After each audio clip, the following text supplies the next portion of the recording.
Okay, so imagine for a second, like a single set of policy decisions contributing to the deaths of what could be as many as 45 million people.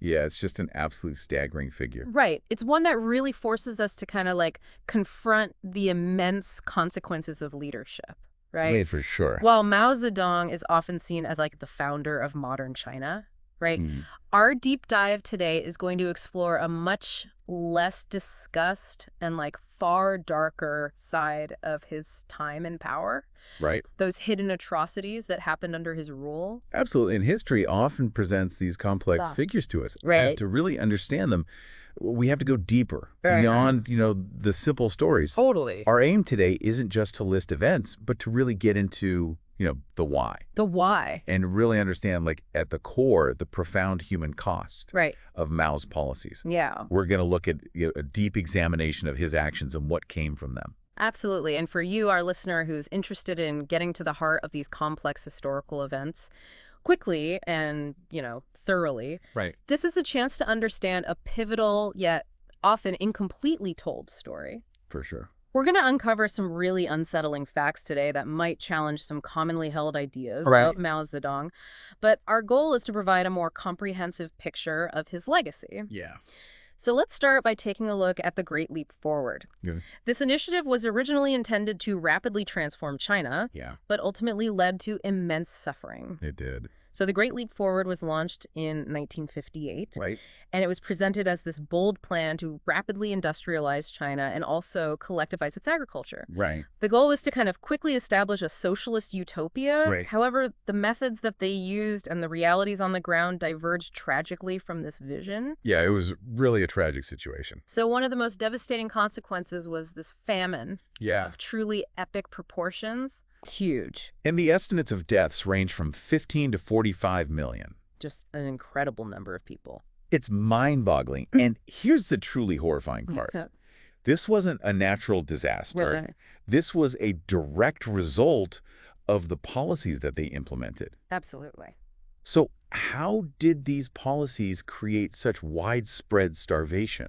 Well, a couple of things happen. They Okay. had these forced collectivization programs, which disrupted long-established and pretty effective farming practices. Right. So peasants had to abandon, their own land holdings and work in these large collective farms, Right. often with very little understanding of the new methods that were being imposed. Right. So they're taking people who know how to farm in one way and then Yeah. saying, hey, do it this different way, which you don't know. Yeah, exactly. Okay. And so at the same time, there was this intense pressure from the central government Oh, yeah. to meet these really unrealistic industrial and agricultural quotas. Right. Local officials feared punishment for failing to achieve these targets. And so what they started doing is submitting these wildly inflated production figures.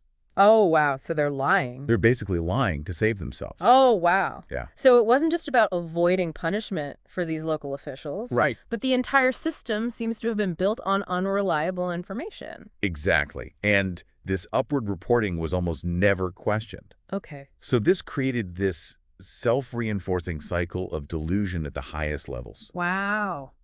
The central government is looking at these numbers. They're like, oh, this is great. Yeah, everything is great. Right. We're doing fantastic. We Mhm. need even more. Yeah. So they demanded even more resources from the countryside, grain, livestock, other supplies, Wow. leaving these rural populations with even less for themselves. And they were struggling already. They were already struggling to survive. Yeah, so it sounds like this direct extraction of resources based on false data Yeah, is a key reason for this famine. absolutely. Okay, so you mentioned forced collectivization. Uh-huh. Can you give me a picture of what life was actually like in these communes? Yeah. And why they proved so disastrous for agricultural output? Sure, so you've got these peasants being relocated into these huge communes, Right. which means the end of private land ownership and the mandate to participate in this collective farming. Right.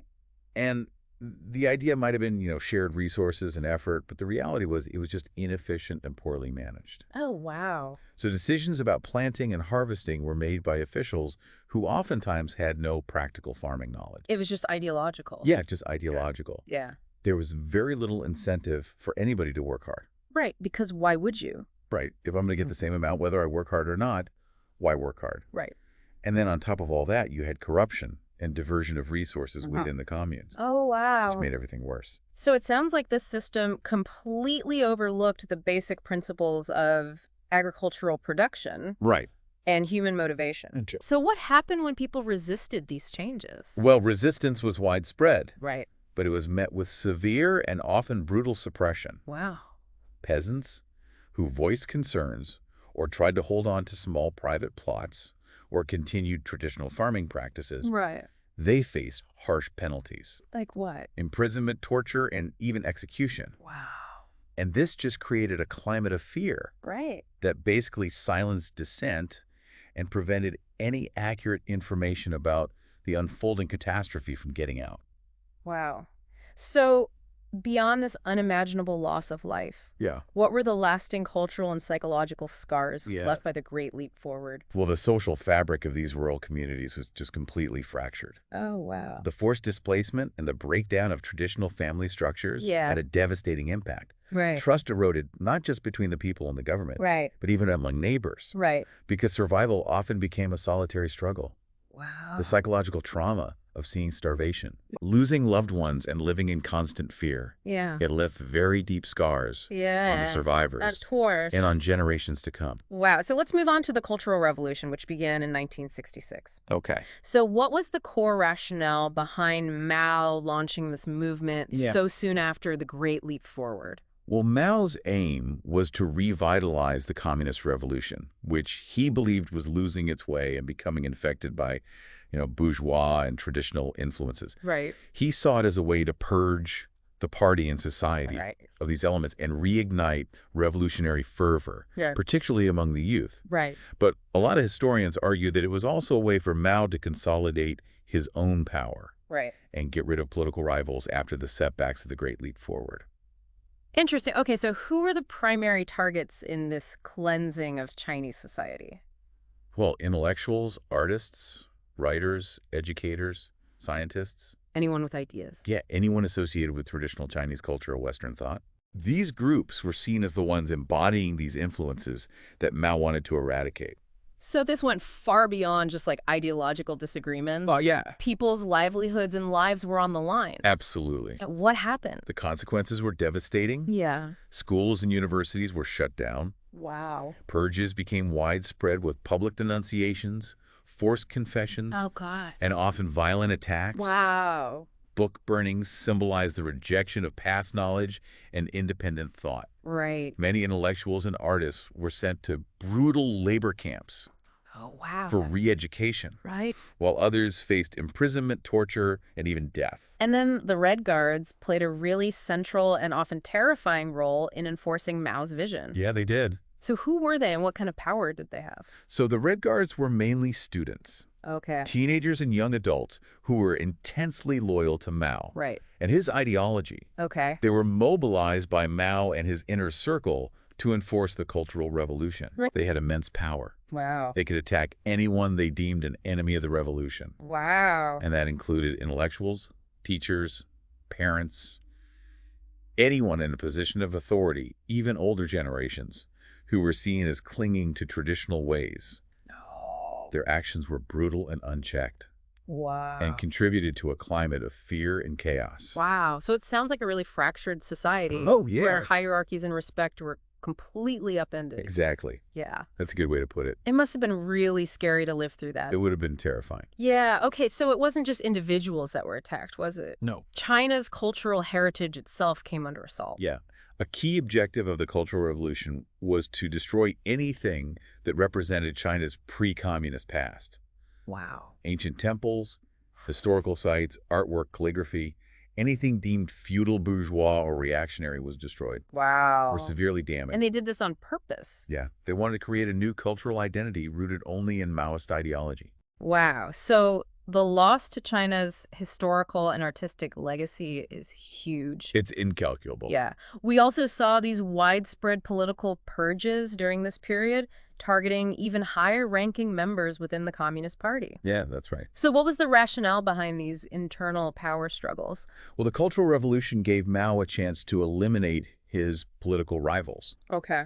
and consolidate his power even more. Right. So even high-ranking officials who had been instrumental in the communist victory, Right. they were accused of being anti-revolutionary, Wow. and they were purged from their positions. And these purges often involved public humiliation, imprisonment, and sometimes even death. Right. Wow. The constant threat of being labeled a counter-revolutionary created a climate of intense fear and paranoia within the party Right. and throughout society. So let's turn now to another really tragic event under Mao's rule. Okay. The suppression of the 1959 Tibetan uprising. Right. What were the underlying tensions that led to this conflict? Well, the uprising was the result of growing resentment among the Tibetan people towards the increasing control from the Chinese government after they took over Tibet in 1950. Okay.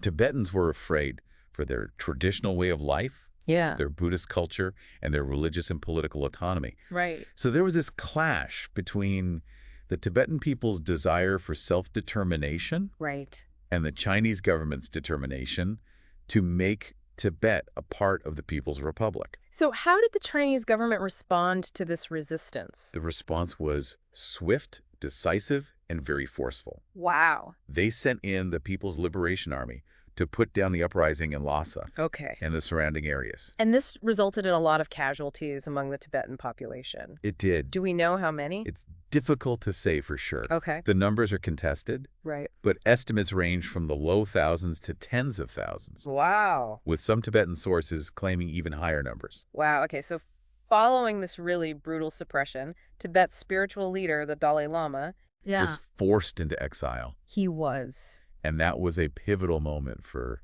the Tibetan cause. Absolutely. The 14th Dalai Lama fled to India in 1959 Okay. and has remained there ever since. Wow. It was a direct consequence of the Chinese government's actions Yeah. and became a powerful symbol of the Tibetan people's struggle to preserve their culture and identity Right. in the face of Chinese rule. And did the repression of Tibetan culture and religion end with the uprising and the Dalai Lama's exile? It didn't. Okay. In fact, it intensified. Wow. The Chinese government implemented policies aimed at suppressing Tibetan Buddhism. Right. They destroyed monasteries and persecuted religious leaders. Oh, wow. There's been a sustained effort to sinicize Tibetan culture Right. and impose Chinese cultural norms, Yeah. which remains a big point of contention, Right. even today. So we talked about the Great Chinese Famine Yeah. as a consequence of the Great Leap Forward. But it seems like we should examine it a little more closely as its own devastating event. Yeah, for sure. What made this famine so exceptionally catastrophic? Well, the famine was triggered by the Great Leap Forward, Right. but the scale of it, Yeah. how long it lasted, Right. from 1959 to 1961, Oh. and the just immense human suffering Yeah. makes it worth looking at on its own. Right. It wasn't just a temporary food shortage. Right. It was a long, widespread crisis Right. that decimated rural populations. And those rural communities bore the brunt of this catastrophe. Yeah, they did. So what specific conditions were they facing? Well, they faced a perfect storm of just horrible conditions. All right. Forced collectivization had already disrupted agricultural production. Right. Then you had the unrealistic quotas Yeah. and the government taking food supplies, leaving little for the farmers themselves. Yeah. Millions were subjected to forced labor Wow. on these infrastructure projects, which took away from agriculture. If you didn't meet the impossible quotas, you faced punishment. Right. So the result was starvation, malnutrition, and death from diseases. On an incredible scale. Yeah, unimaginable. And how did the government respond to this tragedy? Sadly, their initial response was denial and suppression of information. Wow, really? Despite all the evidence of starvation, Right. the government refused to acknowledge the scale of the famine. Wow. Local officials, under pressure to meet quotas, Right. they hid the extent of the crisis. Oh, wow. This prevented any effective relief efforts. Right. And tragically, in some cases, grain was even exported while people in China were starving. Wow. So the government's policies and their refusal to admit the problem directly contributed to the deaths of millions. Wow. The long-term consequences of that famine must have been profound. Oh, yeah. Extending far beyond just the loss of life. Yeah, absolutely. So what were some of those? Well, the Great Chinese Famine left these deep scars on Chinese society. All right. Beyond the deaths, it caused immense trauma. Families were torn apart, social structures were disrupted, Yep. and there were long-lasting economic, psychological, and social repercussions that affected future generations. Oh. The famine also led to a loss of trust between the rural population and the government, Right. which is understandable. Finally, let's discuss the personality cult that developed around Mao Yeah. and the absolute totalitarian control he exerted over China. Right. How did he achieve and maintain that power? Well, Mao cultivated an incredibly powerful personality cult Okay. that made him almost a mythical figure. Wow. His image was everywhere, Right. in every home, workplace, and public space. Wow. His writings, particularly the Little Red Book, Right. were promoted as the ultimate truth, Wow. and they were mandatory reading for everyone. So this created an environment where Mao wasn't just a leader, Right. but a godlike figure. Yeah, But basically. her pronouncements were unquestionable. Exactly. And that created a climate where independent thought and dissent were impossible. Yeah, that's exactly right. Wow, so this personality cult was central to Mao's control. Absolutely. It created a society that was totally subservient to Mao's will. Yeah. Wow. And what happened to the people who did oppose him or deviate from the ideology? Any criticism was met with swift and often brutal reprisal.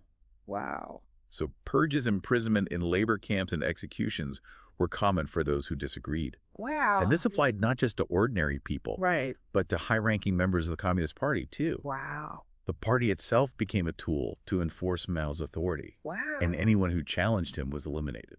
So we've examined the immense suffering resulting from the Great Leap Forward and the famine, Yeah. the brutal repression and cultural devastation of the Cultural Revolution, Right. the violence in Tibet, Right. and the nature of Mao's totalitarian control and personality cult. Right. And these events really present a challenging perspective on his legacy. They do. Understanding these historical events is crucial for us to grapple with these complex ideas of power, Yeah. ideology, and their consequences. Right. The scale of suffering under Mao's rule is a stark reminder Yeah. of how important human rights are, Right. the dangers of unchecked authority, Right. and the need for accountability Yeah. in governance. Well, it definitely gives us a lot to consider. It does. That's, Reflecting on the magnitude of these events. yeah.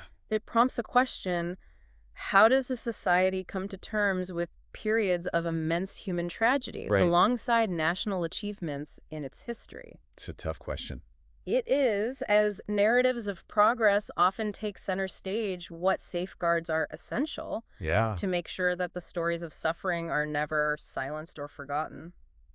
It's something we need to think about. It's a sobering note to end on, It is. but a vital one, I think, Right. for continued reflection. Absolutely. Thanks for joining us. Thanks for having me.